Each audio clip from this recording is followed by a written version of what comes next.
अरे भाई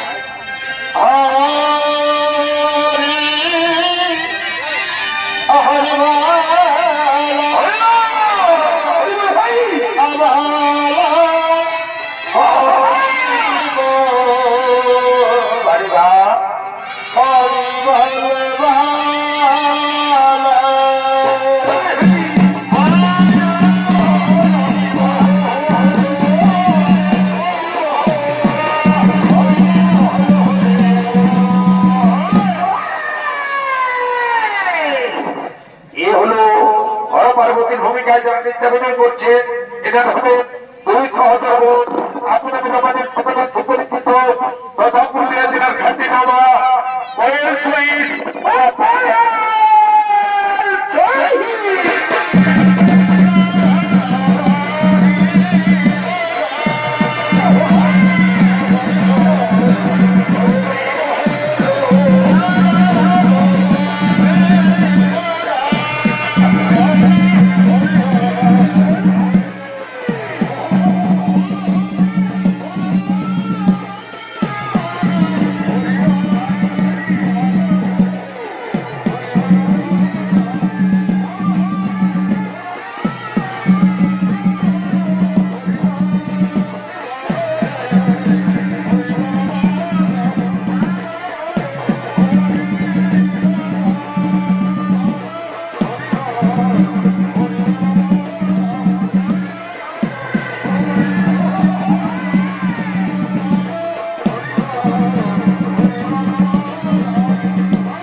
पार्वती पार्वती शोनो पार्वती तब चलो ना गो আমরা হলো পার্বতী দুইজন তবু করি পৃথিবীতে ভগবান আর পৃথিবীতে গিয়ে দেখবো পৃথিবীর মানব জাতি কেমন করবি আমাদের পূজা অর্চন কেমন করবি আমাদের আদর যত্ন তা দেখিয়া তুমি জুড়াইবো তুমি এমন স্বামী গো ঠিক বলিচ্ছি তাই তো বলে আমারও ইচ্ছে হয় তোমার সঙ্গে গিয়ে ওই পৃথিবীতে গিয়ে দেখবো ওই পৃথিবীর মানব জাতি কেমন করবি আমাদের পূজা অর্চন কেমন করবি আমাদের পূজা অর্চন তাই দেখিয়ে তোমাকে জুড়াইবো বা তাহলে চলো চলো পার্বতী আর তোমার কোনো অবিলম্ব আমি আর তুমি দুইজন তোমার পৃথিবীর দিকে তোমার করিব গমন স্বামী গো কেমন করি করিব তোমার পৃথিবীতে গমন পৃথিবীতে যদি করি গমন তাহলে তো পৃথিবীর দিকে আমি যদি গমন করি তাহলে কে করিবে তোমার এই কৈলাসের রক্ষণাবেক্ষণ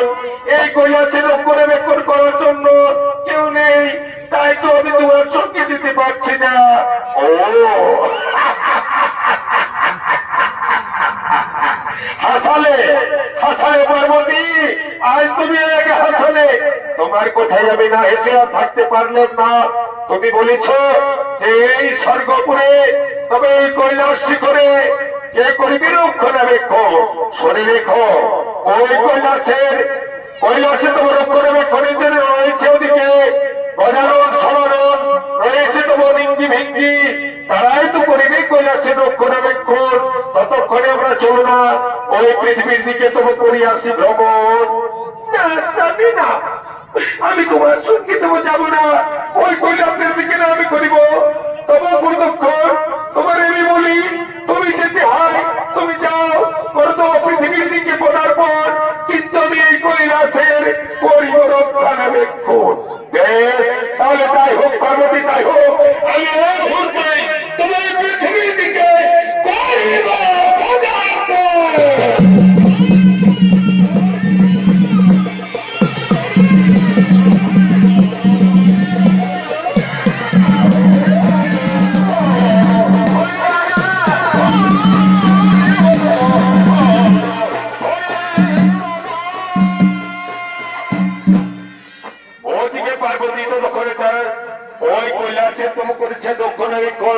ওদিকে বাবা ভোলানাথ তবে করেছেন পৃথিবীর দিকে আগমন করে বিশ্বশ্রেষ্ঠ রাজা সত্যবতীর রাজ দরবারে তবে করেছেন আগমন এবং সেখানে করেছেন অন্তর্ধান।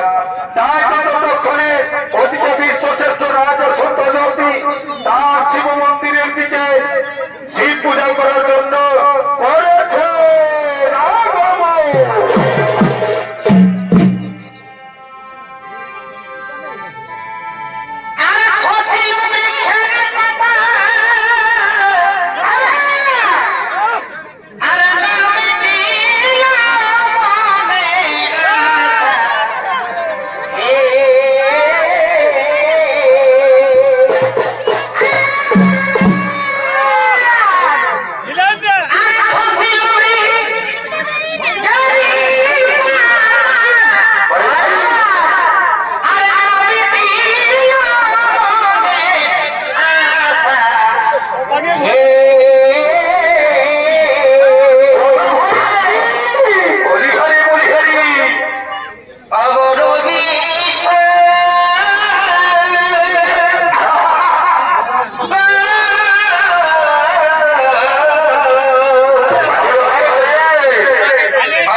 যিনি রাজা সত্যবতীর ভূমিকা অভিনয় করছেন তিনি হলেন পলাশপুরের মহিলা সমিতির অন্যতম নৃত্যশিল্পী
আগমন, তাই শিব পূজা হলে ব্রত।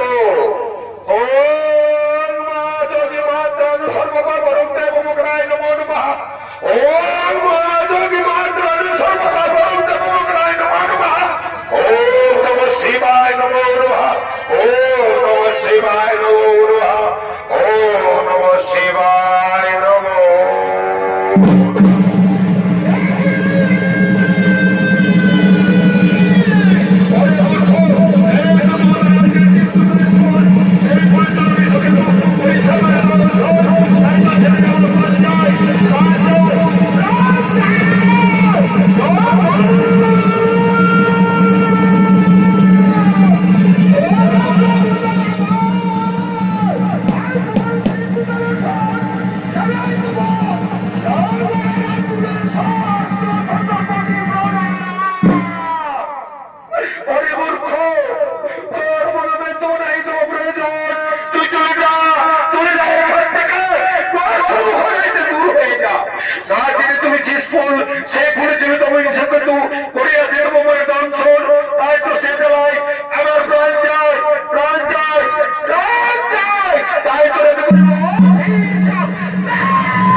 না করে তবে মনে অভিশাপ, এই অভিশাপ থেকে আমায় মুক্তি করো প্রভু, এই অভিশাপ থেকে আমায় মুক্তি করো।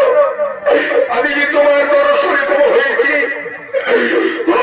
তোমার ধন্য, তাই তোমার দর্শনে জানাই আপনার মায়ের চরণে সহস্র শত কোটি প্রণাম। তোমার প্রণামে নেই তোমার প্রয়োজন, আজ হতে তোমার করলাম তুমি অভিশাপ, যাও তুমি পরে অভিশাপে এই রাজকুল ছেড়ে অসুর করে জন্ম নেবে, নাম হইবে তোমার দ্বারকাসুর। তাই তো তুমি দ্বারকাসুর জন্মগ্রহণ করে আসিবে তোমার ত্রিভুবনে।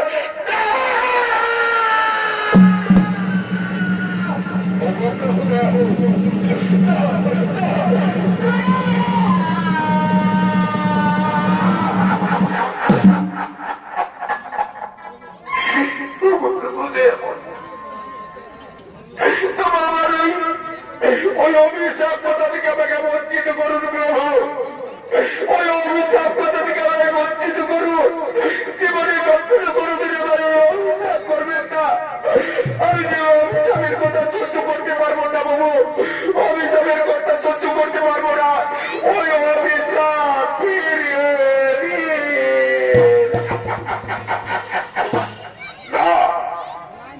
মম মুখে একবার যখন অভিশাপের কথা উচ্চারণ হয়েছে, তখন আর সেই অভিশাপের কথা আমি ফিরিয়ে দিতে পারবো না বৎস, কোনোদিনে ফিরিয়ে দিতে পারবো না। তবে তুমি একটাই কথা মনে রেখো, তুমি ওই অভিশাপের কথা যেহেতু বলিতেছ, আমি বলিতেছি, শুনে রেখো, ওই অভিশাপ থেকে তুমি কোনোদিন মুক্তি হবে না। তবে একটাই কথা মনে রেখো, যদি তুমি সত্য আর ওই ধর্মের পথ অবলম্বন করে পথ চলো, তাহলে তুমি একদিন না একদিন হবে স্বর্গমত্ত কথা ত্রিভুবনের জয়ী। আর তুমি সত্য ছেড়ে অসত্য এবং ধর্মের পথ অবলম্বন করে চলো, দেবতাদের প্রতি চলো অন্যায়, যদি কোনো অত্যাচার, যদি নারীদের প্রতি কোনো নির্যাতন অত্যাচার, তবে সেদিন হইবে তোমার ওই ওর স্ত্রী আত্মাশক্তি মহামায়ার মহাকালী রূপে তোমারই তোমার সেদিন করিবে।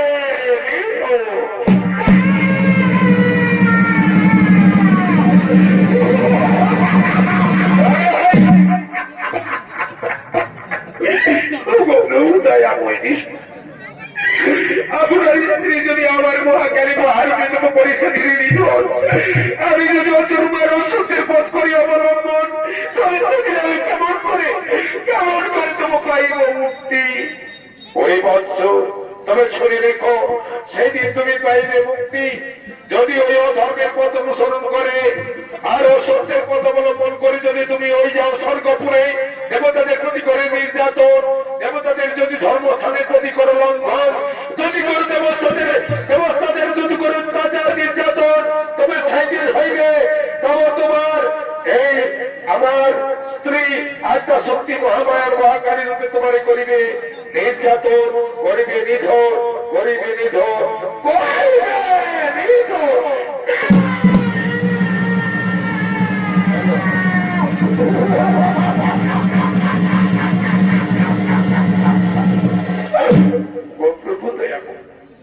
আমি যে পারিব না তবু সেই কথা করে দিয়ে পারো। আমি যদি ধর্ম আরো ধর্মের প্রতি না চলতে পারি, যদি সত্যের পথ অবলম্বন করে না চলতে পারি, যদি অধর্ম অসত্যের পথ অবলম্বন করে চলতে পারি, তাহলে তো সেদিন আমার হইবে তবু বড়। কিন্তু আমার দয়াময় প্রভু, আমি অধর্ম আর অসত্যের পথ অবলম্বন করে যদি আমি করি স্বর্গপুরের দেবতাদের প্রতি নির্যাতন, যদি করি স্বর্গের দেবতাদের প্রতি সকলের প্রতি যদি করি অত্যাচার, ধর্মস্থানের প্রতি যদি করি আমি লঙ্ঘন, আমি সেদিন আমি কেমন করে পাইব মুক্তি? শোনো, পাইবে মুক্তি তুমি যদি অধর্ম আর অসত্যের পথ অবলম্বন করে যদি পথ চলো, তবে সেই দিন হইবে স্বর্গপুরে তোমার। ওই স্বর্গপুরের দেবগণ, তুমি তোমার সেই দিন থেকে যদি করো দেবতাদের প্রতি নির্যাতন, যদি করো নারীর প্রতি নির্যাতন, যদি করো ওই দেবস্থানের সমস্ত ওই দেবস্থানের প্রতি অত্যাচার, তাহলে সেই দিন হইবে তুমি নারী হস্তে সংঘাত। কেউ তোমার করিতে পারবি না, কেউ তোমার করে পারবে না রক্ষা, কেউ তোমার করে করতে পারবে রক্ষা। আমি এখন আছি ভক্ত, আমি এখন আছি, আমি এখন আছি।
সাম্রাজ্য বিস্তার লাভের জন্য ধীরে ধীরে করেছে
সুর তাই দরকার সুরের ভূমিকায় যিনি স্থাপিত করছেন তিনি হলেন আপনাদের আমাদের সকালের সুপরিচিত তথা পুরুলিয়া বাংলা ঝাড়খণ্ডকে তোলপাড় করে উঠে আসা সেই মহিলা নৃত্যশিল্পী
জন্য আমি সে সত্যের পথ অবলম্বন করে চলেছি।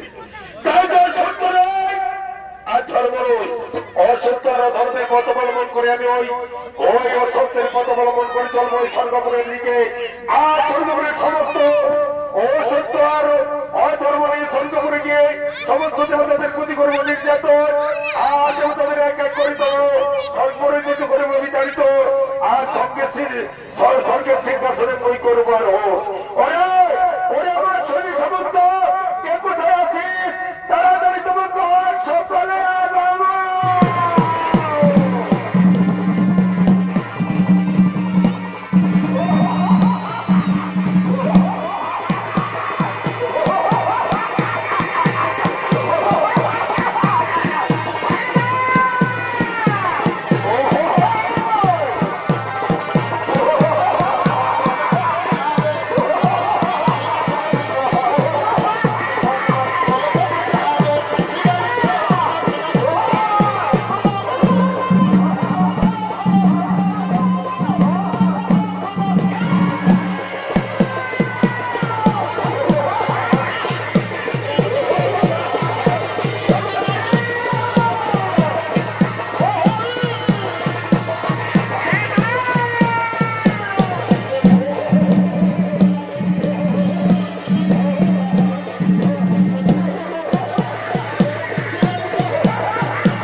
সমস্ত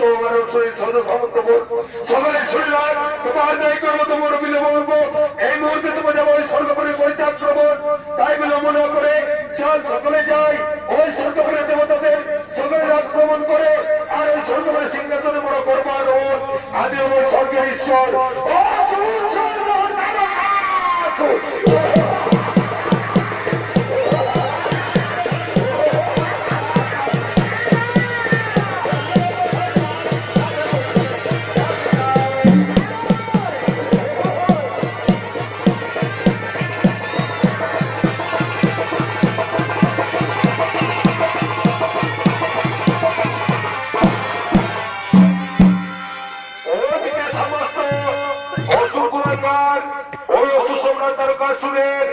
দলে বলে নিয়ে স্বর্গপুরের দিকে দেবতম চলেছেন করিতে আক্রমণ। ততক্ষণ এদিকে স্বর্গপুরে সমস্ত দেবগণ দেবরাজ ইন্দ্রের দেব সবাই আমন্ত্রিত হয়ে ধীরে ধীরে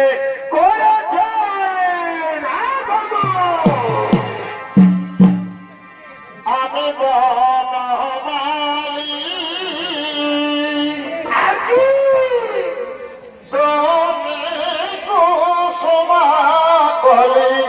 বাড়ি ভাই আমি বনমালী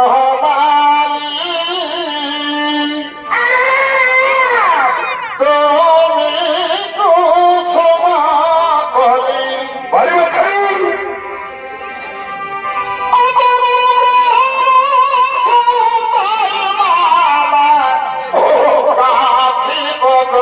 বাড়ি বাঁচিব আর কি হো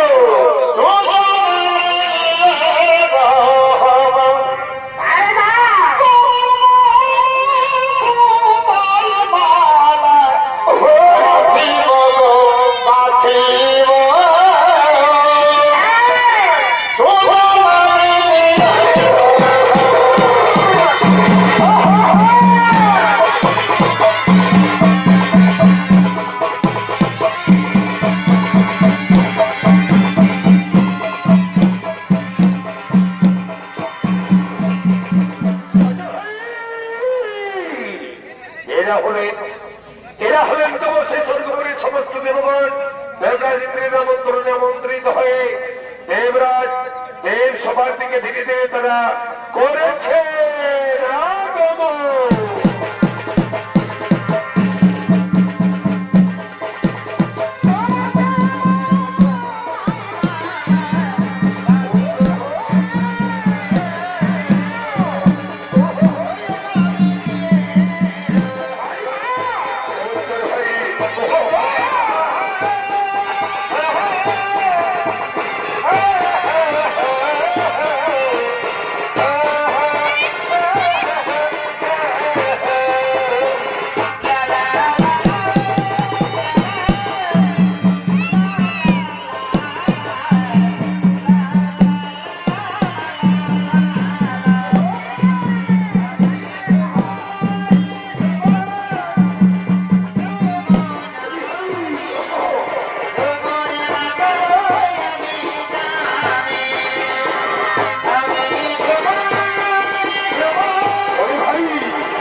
সবাই নিজ নিজ স্থানে করলেন তব আরোহণ।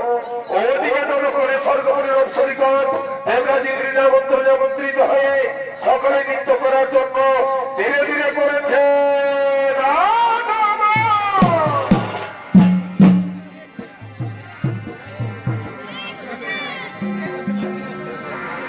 এগোয় আসব যাব কথা দিব আর কি করবি গো? এই ভুলাব তোর মনরে গোপনে গোপনে প্রীতি করিব দুজন।